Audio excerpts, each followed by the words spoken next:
Hello everyone, thank you for all being here. We have a wonderful audience today. We're very excited to have so many visitors from Pittsburgh, from the Tree of Life congregation and the other congregations who have met there. Also from our local synagogue, Congregation Emmanuel Israel, and we have guests from Steve Hill and the Greensburg community as well. So really looking forward to the program today. The artist who created this exhibit is with us, Susan Ribnick. She will be speaking and giving you an overview of these gorgeous ones, this series of 36 plus beautiful mosaics. So we'll be learning more about those today. But let's begin, as we always do, with a prayer from Sister Maureen O'Brien, the Vice President for Mission and Identity at CPU.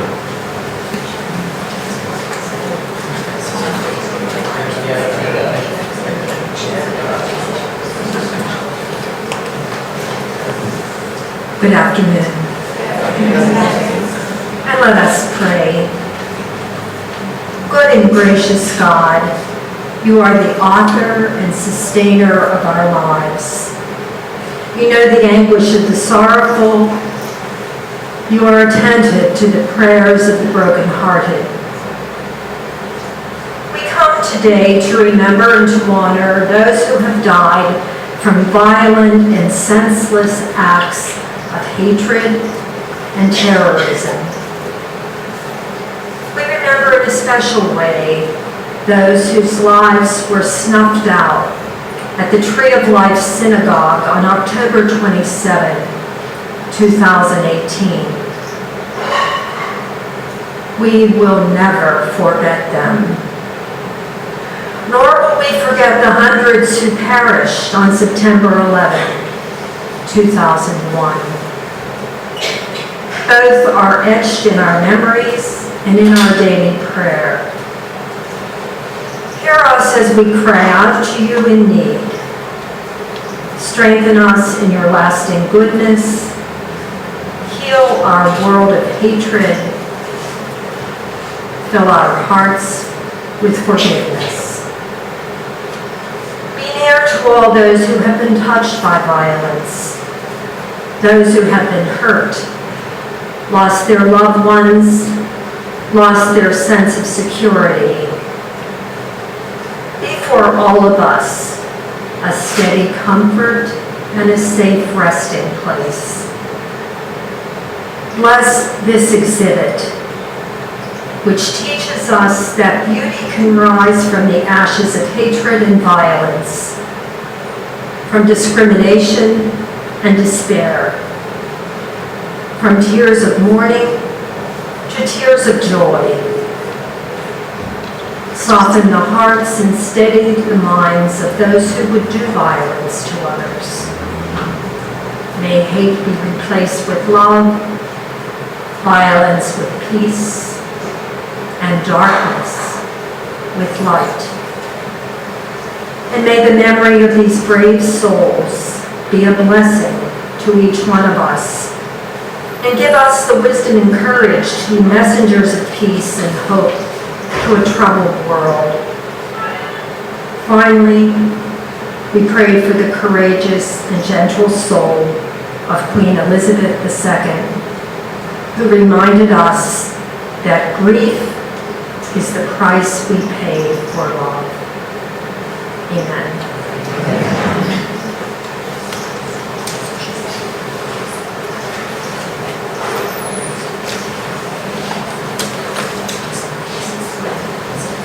Thank you, Sister Maureen. Good afternoon. My name is Mary Finger, and I have the privilege of being the president of Seton Hill University.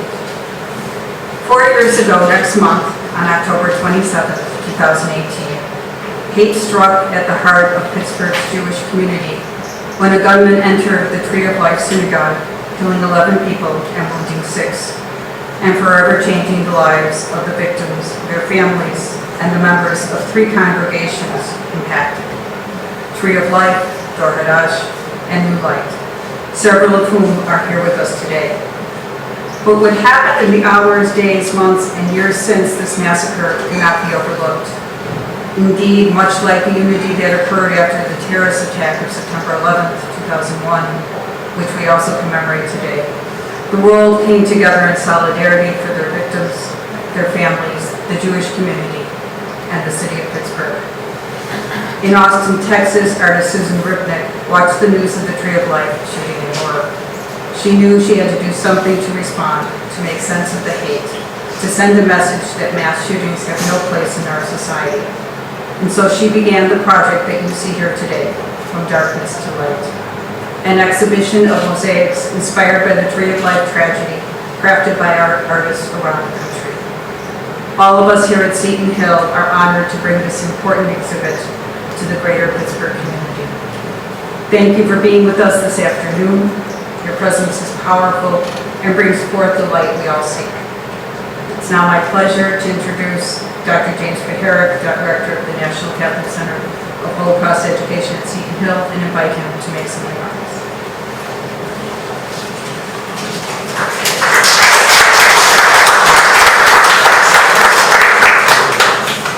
Thank you, Dr. Finger. Let me add my welcome to that of Dr. Finger. I'm so happy to see a full audience here with us today, and I'm especially moved by the fact that we have so many family and friends of those who were affected by the Tree of Life shooting.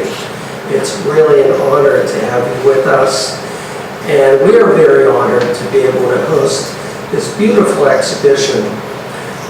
Some people are asking, how is it that the Pittsburgh area premiere of this exhibition is happening here at Seton Hill in Greensburg? We feel very fortunate, first of all, that it is, very blessed to have it. And it's really thanks to the outreach of Dave Calla, who you will be meeting in a moment. Dave has been tirelessly working to make sure that this exhibit is seen, not only here in Pittsburgh, but around the country. I think, well, it opened in Cincinnati a couple of months ago, and I think it's going next to Michigan in the near future. And it needs to be seen. People must see it. They'll be enlightened by it. They'll be inspired by these incredible works. You know, I will never forget opening the crate here at our art center when these mosaics arrived. Dave was with me, and we were, it arrived in a large wooden crate, and as we opened it up, I was astounded by the vision of these little gems, each one unique, each one giving inspiration to us. And so I'm so pleased that it's here, and I will invite all of you to take a very close look after our presentation at them. Each one is an inspiration to those of us who live in this area. It gives hope to us in the aftermath of this tragedy. And I'm very grateful for Susan for having the vision to put this together and for being with us here today. You know, when the tragedy occurred, it was like a lightning bolt or a shock wave that resonated throughout this whole area. We were all stunned by the unexpectedness of it and the horrificness of the event. I know that when I began to try to speak to my students about it after a day or so, I was just unable to get the words out. I was so choked up and so distraught by what had happened. And, you know, in the aftermath of the tragedy, we each tried to find some way of expressing our grief and expressing our condolences to the community. And here at Seton Hill, we had a prayer service the next day. We gathered in St. Joseph Chapel. Some of the art students, the art therapy students, began to make works of art to commemorate the victims. And we each tried in our own way to send good wishes and hopes for healing. And in the couple of years since the event took place, healing has certainly taken place. There's been a tremendous effort by the community in Squawville to begin that process of recovering. It's a slow process and a very lengthy process, but it has certainly begun. And art is a big part of that healing process, and these works, for me, have been an important part of my coming to terms with what happened. Sadly, since that day, 10/27, I wish I could say that hatred and extremism and violence motivated by anti-Semitism have declined, but in fact, it's gotten worse. It's intensified, not just in our area, but all over the country. And what I'm most happy about today is that I'm here with all of you, and I know that you share my commitment to stopping this, to putting an end to this kind of hatred-fueled violence. I know in our center, the National Catholic Center for Holocaust Education, we've realized, in part thanks to this event, that it's not enough for us to teach about the Holocaust in the era between the wars and the terrible things that happened then. We have to apply those lessons to today's world where there's so many challenges.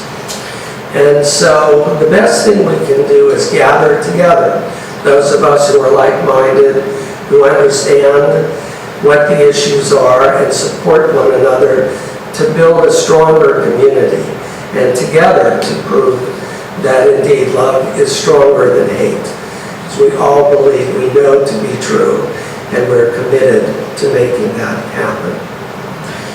And so with that in mind, I have the pleasure of introducing my wonderful colleague from Pittsburgh, Dr. Lauren Barron's father, who is the director of the Holocaust Center of Pittsburgh. And Lauren and I, we collaborate closely. I'm very grateful to that. And we share a common mission and a common purpose. And so, Lauren, welcome.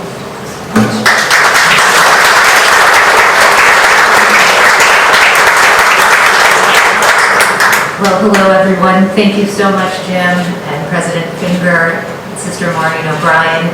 So wonderful to be back in Greensburg and with Seton Hill. It's September 11th, which is always a day of mourning and reflection and remembrance. And I was thinking about where I was on September 11th, 2001, which was in Chicago running a Jewish museum. And we thought in Chicago, we're next. Of course, with the skyscrapers there, and the world is collapsing around us on that day, all of you remember, I'm sure. At the time, we were opening an exhibit about medieval Cairo, and the whole exhibit was about coexistence of Christians, Muslims, and Jews. And I thought, what a beautiful vision. What a beautiful vision. So on this day, it's fitting that we're in Greensburg, where there is so much effort behind interfaith cooperation and bridge building, much of it taking place at Seton Hill University. And I see a lot of the leaders of that movement sitting around this room. And also we can see and we heard the ripples that were felt around this area on October 27, 2018.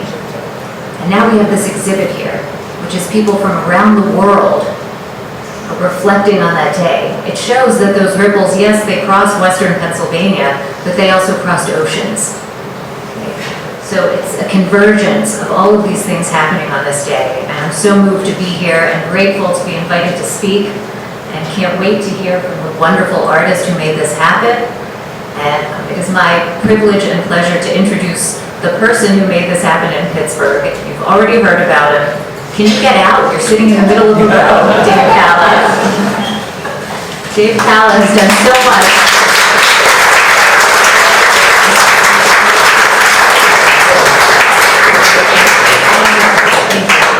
Without further ado. Well, welcome. It's a pleasure. I have some words I was going to say, then some words to add to what beautiful people have said about the program today. But as everyone knows, today we honor the victims of September 11th. We will also share today to honor the victims and survivors of the worst anti-Semitic attack on U.S. soil. I'm humbled that you have gathered here today to experience some darkness to light, mosaics inspired by tragedy. A few thank yous, obviously. I'm sorry. A few thank yous are in order, and I've not had the privilege of meeting everyone that has spoken before me, but to all of you, thank you very much for opening your arms to this exhibit. But the one that I have got to know, and it's been a real pleasure, Dr. Jim Behark, the director of the National Catholic Society Center for Holocaust Education, and professor of sociology. Jim, thank you very much. Emily Franicola, the director of the gallery. Emily, thank you very much. And then Patty Beachley. And Patty, I thought she would never call. About a year ago, almost in September, I wrote the first letter, an email to, it was suggested that I reach out to Seton Hill for this exhibit. And never heard from Patty, never heard, and then with excitement, 9 months later, everything started to fall into place. So Patty, thank you very much for not deleting that email.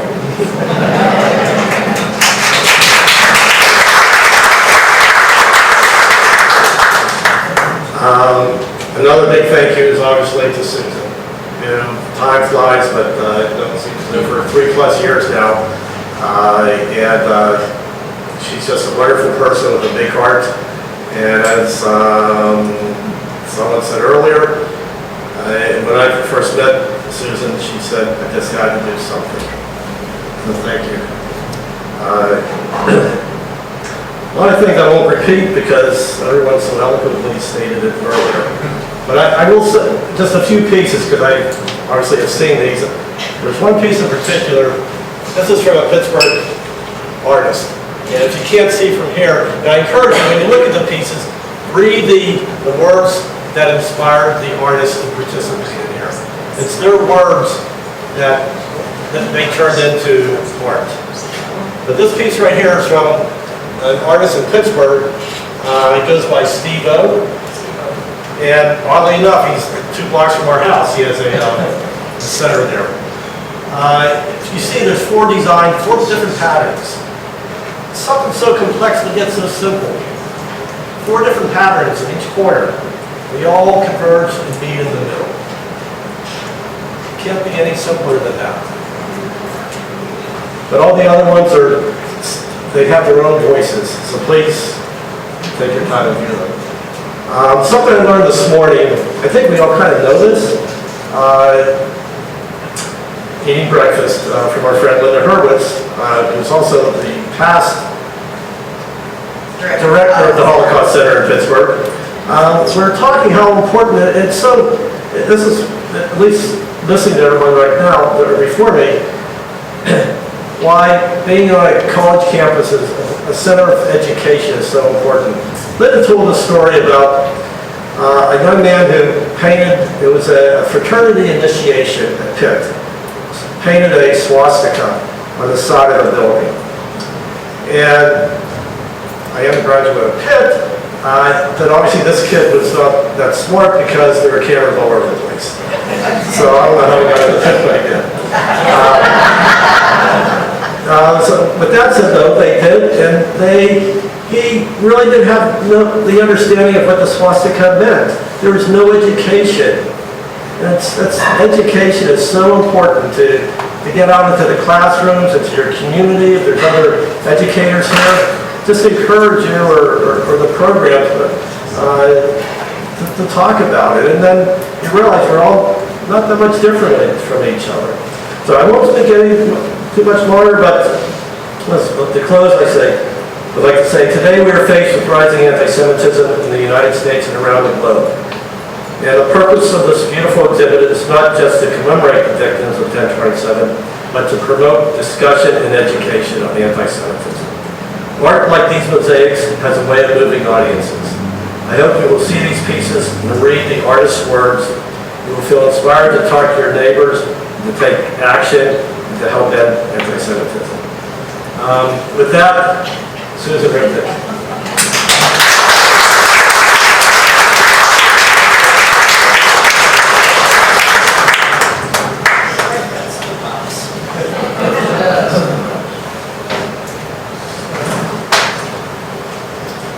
Okay, well, good afternoon. I honestly have to just pinch myself that I'm here.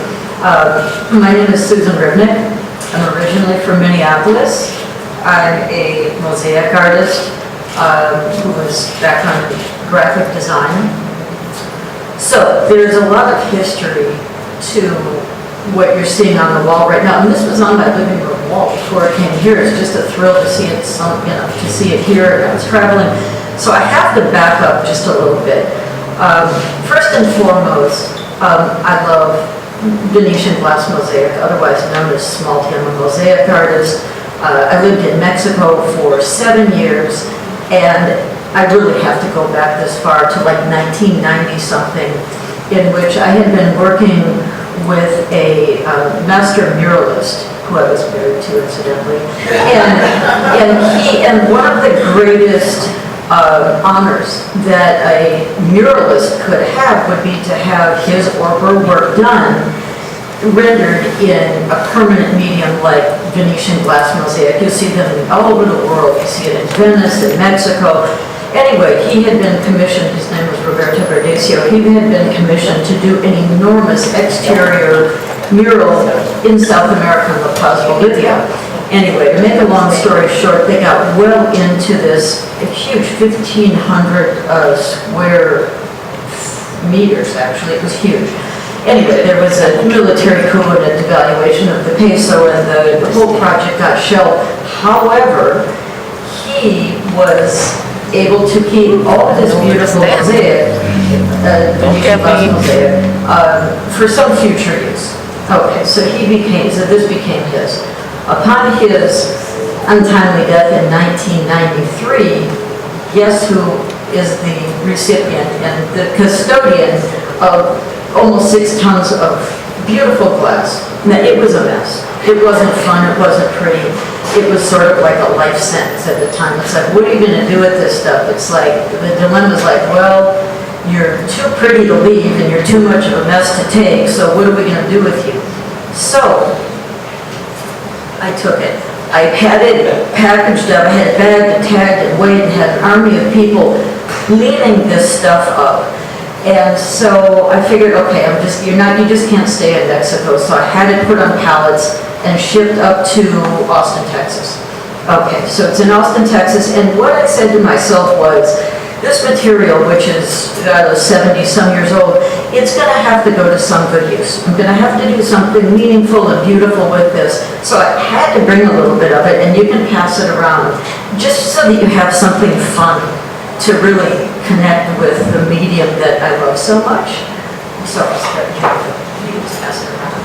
So it's just fun to play with, and it's beautiful. So fast forward, I live in Austin, Texas. I'm the president of a group called the Austin Mosaic Guild, and I have an entire army of very creative, dedicated, passionate people who like to do good work and projects. So here we are in October of 2018, and of course when I heard the news about what happened and I see all these images on CNN, I was just horrified.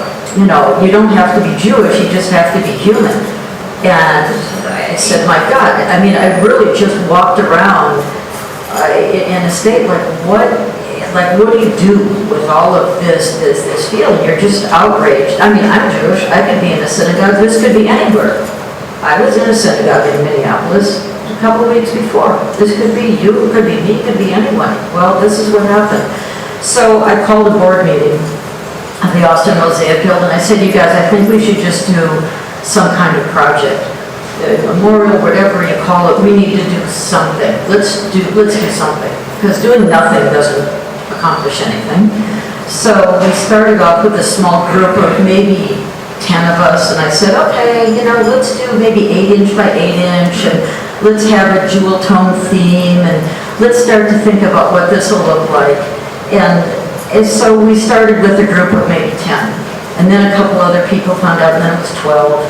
And then a couple friends around like Denver, she had a friend in Philadelphia, so then it was 12. And I said, okay, wait, let's do 18. 18 is a great number. 18 pieces, small. And of course, I had no idea if anyone in the Tree of Life Synagogue even liked mosaic. Like, who knows if they even want this, but we're just doing this anyway. So it was 18 8-inch by 8-inch pieces on a uniform substrate with some kind of jewel tone color palette was the original idea. And then I thought, well, we should also have a dedication panel, that was my design. So I started thinking that we should engrave the names of the victims on leaves, and we should do it from dark to light, with gold being sort of hope. And so that's how this started. And so it grew to 18, great. We had various exhibits, but of course there was one problem. I had no connection to anyone in Pittsburgh. I don't even know if they wanted this. Like, what do I know? I figured out we'll send it and see what happens. But the rabbi at Congregation Agudas Sahim in Austin, Texas said, I brought one piece to him. And really what happened is that when I received the first pieces that came, one came from Denver, the other one came from Philadelphia. I looked at these and I opened it up and I said, I think something really special is brewing. Because they felt so strong. I wasn't the only one. There were other people that felt very strongly. Whether you knew somebody in Pittsburgh, whether even heard of the Tree of Life Synagogue, it didn't matter. They felt as strongly as I did. And when I saw these pieces, I said, I think something is interesting has happened. So I went to talk to our rabbi, and he said, yeah, you're right. Something is brewing here. So he said, we should have a show, we should have, I'll give you a wall. And I said, okay, great, I like that. Let's have a gallery wall, and we'll have an opening. But I still had no connection to Pittsburgh. But so anyway, he called Rabbi Jeffrey Myers, and lo and behold, Dave Calla becomes the ambassador who is sent to Austin, and the rest is history. Because if you put an idea in that guy's mind, things happen. I gotta tell you, that guy, and it's amazing. So of course, everyone here at Seton Hill, of course, now we're first name basis with Jim and Emily. And now, of course, I have friends here, and I'm back here, which is amazing. So we had 4 shows in Austin, and when these pieces started to come to me, I would open them up, and Jim knows the feeling. It's like, oh my God, these people, they feel so strongly about what happened at this particular place in time. Of course, there have been many shootings since then. This project could be 10 times as big, sadly. This could be the AIDS quilt, But anyway, so I'm really just honored to be here. I can't actually believe I'm here. It looks so beautiful on this wall. But the stories behind each and every one of these pieces are really remarkable. What started, there's another thing. COVID hit. That's right, we did have a pandemic, and we still do. So really what happened is that the Skirball Museum, also Dave's doing, they ended up inviting us to have a show. Now we're kind of in the big leagues. A really good museum wants this work, but it got delayed because of COVID delayed, and all of a sudden, artists, they find out about this, everybody's in their studios saying, what are we going to do? And I said, I know we'll double it to 36. So we took the opportunity of COVID, in which artists really wanted something to do, and then I extended invitations. Then I decided instead of just around the country, it would be around the world. So I have Scotland and Israel, there's an artist from Morocco, there's one from Venezuela. So we have around the country, but we also have Canada, 2 from Canada, and I started to get these shipments from around the world, and one was more amazing than the next. Now this beautifully designed catalog, thank you Emily, it gives you some of the text and the thought that goes behind what each artist had to say, and they had a lot to say. People feel very strongly about what happened in this particular incident, and in my mind, every one, but this one hit very close to home, of course. So, the one that really kind of got my attention was this one, right over here. So, Rachel Sagar is kind of a rock star in the world of Mosaic. She teaches, some of these artists teach internationally. It's no coincidence that they do really beautiful work because they're just very talented artists. But what she had to say really stayed with me. And I'm just going to read this. It's on, it's actually in your booklets, but it says, so snowdrops are often thought to be a symbol of strength, purity, and hope. I live in Dunblane, Scotland, where snowdrops are one way of remembering the 16 children and their teacher who were killed by a gunman in 1996. I have created these snowdrops not only as a way to remember the victims of gun violence, but as a symbol of hope and strength for the communities who are left to cope with the consequences of such events. And that's really what this is all about. It's about a community here in Pittsburgh who are left to cope with the consequences. I mean, there's consequences. Okay, maybe on CNN it lasts a day or two, but there's consequences that go on for years, and their lives are never the same. So that really stuck with me, that somebody in Dunblane, Scotland, felt so strongly that she would create a beautiful piece. And, when you look at all of these pieces, the sum is really greater than the sum of their parts. Oh, there's another funny thing. That is that it doubled to 36. One of the artists had to bow out due to sickness. And so I invited a woman from Israel, and her piece is over there. She also had something very beautiful to say. And so she joined the ranks. But then the 36th person came back, so now we're up to 37, which is a really odd number. It's like, what am I going to do with 37 pieces? So now this is still growing. Now we're going to 40 years in the desert. I don't know. It's really, all I'm calling this now is 18 times 2 plus whatever. Because it's just growing, and this could continue to grow and grow and be even more powerful than it is.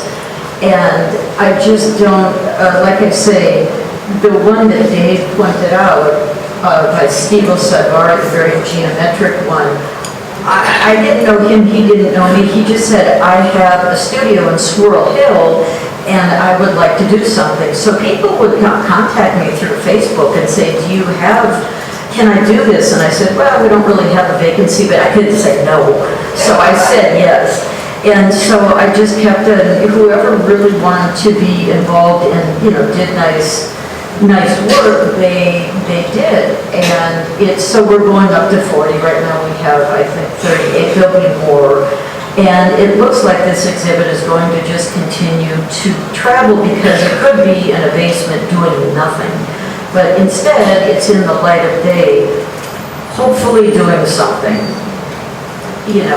We all feel pretty powerless when it comes to this particular issue, and it's disheartening that this seems to be a recurrent theme. It's either bigotry or gun violence or anti-Semitism. We hear this over and over and again. So I guess the question that I would ask to everybody is, what do you feel like you can do? I just reacted to something and then got a bunch of talented people together. The question is, what is it that we really can do? We're living in a very different world. When I went to grade school, middle school, never on one day did I ever think about something like gun violence at school. Not once. We worried about other things, like, your date, if you're going to go roller skating on the weekend, or what you're going to do. But this is a reality. So, if art can be a powerful catalyst and can promote discussion, not just among like-minded people, the question is, how do we reach out to our not like-minded people? How do we do that? We all feel overwhelmed and it's very hard to affect a change, but art is a powerful thing, and if it got somebody's attention, well, then we will have done a good job. So, you know, I really have to thank Dave for stirring the pot. He is absolutely tireless. It's one thing to do a project and to coordinate, because it's another thing to keep it going from destination to destination. And it is. It's going to Battle Creek, Michigan. It's going to go to New Jersey. It's just going to travel in these beautiful, big, state-of-the-art crates. And now it's like, it's, you know, it's sort of a big deal.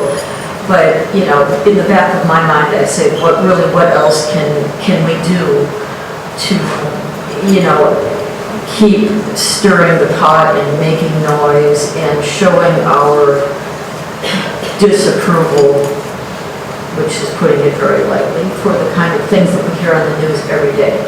So I'd be more than glad to answer any kind of questions, because it's really fascinating about each and every one of these pieces. So that's my story. Yeah.